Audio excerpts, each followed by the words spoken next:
Hello' everyone, Chhath পূজাৰ দ্বিতীয়টো দিনলৈ আপোনালোকক স্বাগতম জনাইছোঁ। ৰাতিপুৱাই উঠি গা পা ধুই পেলাই এয়া প্ৰসাদ বনাব লাগিছোঁ। মাতনে ঠেকুৱা বৌ আৰু মই একদম পূৰা স্পীডত একদম ফুল জোচত লাগি গ'লোঁ কাম কৰিবলৈ।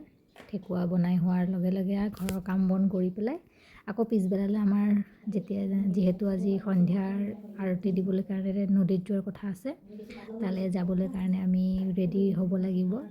বৌয়ে সকলো যি যা যোগাৰ কৰিব লাগে সেয়া কৰি ল'লে। আমাৰ লেকচাৰটো শেষেই নহয়, এবাৰ হাঁহোঁ এবাৰ কাৰোবাৰ কিবা কথা ওলায়।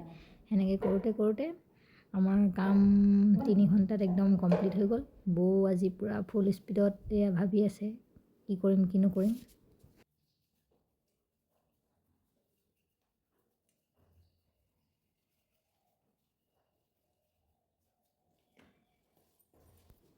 আকৌ ইফালে সন্ধিয়া সাজি কাচি ওলাইছোঁ।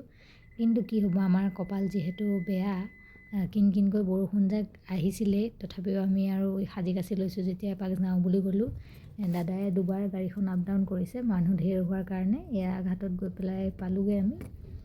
ঘাটত এইটো ছট পূজাত অকণমান মানুহ কম হয়। এয়া তাৰ পাছৰখিনি দৃশ্য দেখাব নোৱাৰোঁ কাৰণ বৰষুণে আহিলে, আমি গুচি আহিলোঁ।